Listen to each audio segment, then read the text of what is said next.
do something in order to earn that love from God. You don't. God's love is free. God's love is free. God's love is free. No matter if you sin today, God will still love you. No matter if you sin in the past, and you feel like you don't have God's love, you don't have God's eyes over you, God will still love you. But God will be a father to you, and God will correct you, and God will come into your life. And He will actually show you the truth. For God is the way, the truth, and the life. John 14:6. God, Jesus is the way, the truth, and the life. Jesus is the way, the truth, and the life to the Father. The way that will lead to the Father, the truth. Because His word is the truth. Jesus Himself speaks the truth. For you know the truth, for the truth you can't call a lie, because the truth comes right into the heart. And for Jesus' life, for no matter where you are, for it doesn't matter how you feel, for it doesn't matter how low, it doesn't matter how big a sinner you feel right now. Jesus, for love, died for you and for me. And that blood paid the price for each one of our sins. That blood paid the price for each one of our sins. But so we may not perish, but so we may have eternal life. So we may live. Many people don't believe in hell. Maybe some of us don't believe in heaven or hell right now. Maybe some of us don't think that they're in an afterlife. But think about it. Where did we come from? You really think a big explosion, the atom bomb, I don't know, those generic things from chemistry or whatever they call it. You really think something just came out of nowhere? God is real. And we can also see how He works. For example, look at Genesis, Adam and Eve, right? God said, don't eat from this fruit. They ate from the fruit, right? They ate from the fruit because the serpent tempted them to eat. So yeah, they ate. And instead, after they committed that mistake, for you who feel that when you commit a mistake, you're no longer in God's eyes. You're wrong. Because after they committed that mistake, after they ate from that fruit, God didn't tell you to say, that's it, you're gone. That's it. I created you. You were good for nothing. You disobeyed me. That's it, you're gone. No. God didn't say that. God did cast them out of the garden, but He gave them another chance, another opportunity. And this is your chance. This is your opportunity to actually see God and His love. God and His love. His love that is universal. His love that is everlasting. His love that's unconditional. You know what that means? No matter what you do, what you say, what you look like, what you wear, no matter if someone says you're ugly, to God you're beautiful, to God you're loved. For God doesn't create garbage, God doesn't create junk. God creates beauty. As we are all created in the image of God. In the image of God. Every single one of us is created in the image of God. En imagen del Señor. Cada uno de nosotros somos creados esa hermosa imagen de Dios. De Dios. Many times the devil wants you to feel like you're garbage. Many times the one down there wants you to feel like you're good for nothing. And many times he does it. Because he got control of the world. He got control of the world. Now society makes other things look like it's normal. For example, this kid starting up now having sex with like 11, 12. Society sees that as normal now. Just use protection, you're good. Kids start smoking and drinking when they're mad young. And it's something that we may not see because we live around it.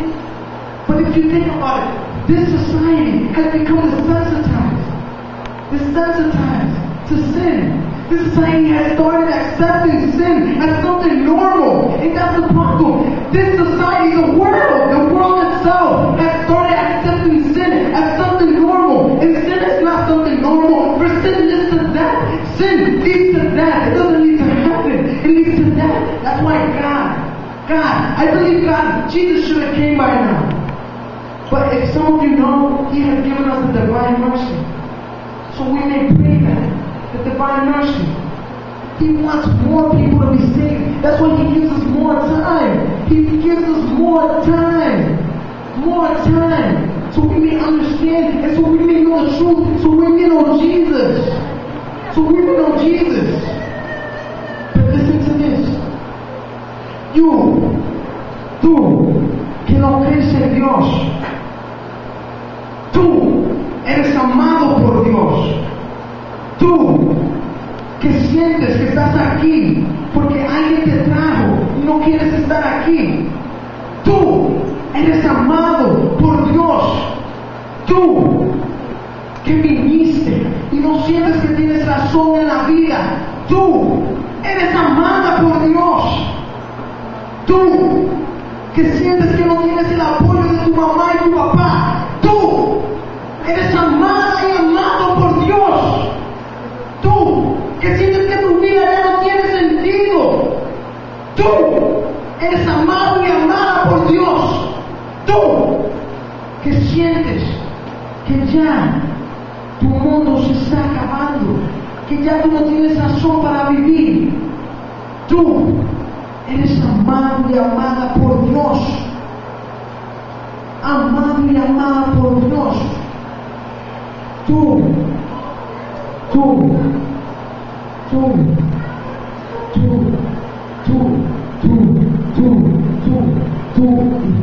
y todos los que estamos aquí somos amados por Dios. Y una vez más, todo lo que el Señor te está pidiendo es que te dejes amar. Que le entregues todo y te dejes amar. Y que dejes que Él comience a ser Dios en tu vida. Que Él comience a ser Dios en tu vida.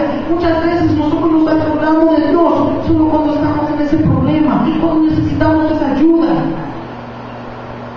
cuando necesitamos for Jesus to have our back.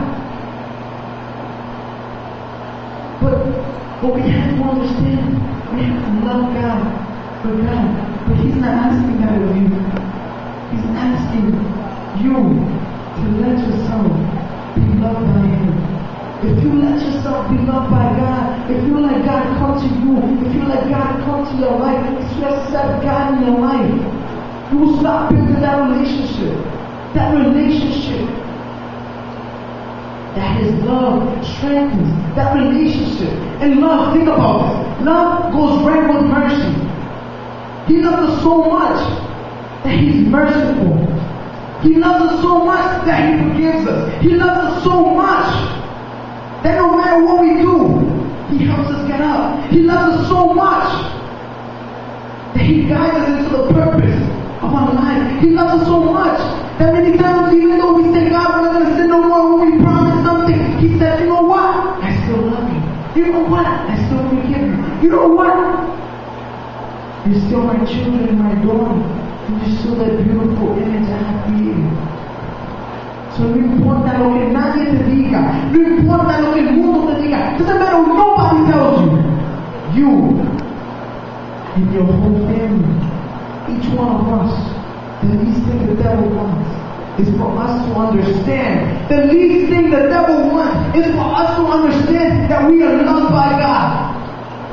Pero no importa dónde tú estés, no importa cómo tú te sientas, no importa en qué situación tú estés, tú eres amado y amada por Dios. Gloria a Dios. Gloria a Dios. Gloria a Dios.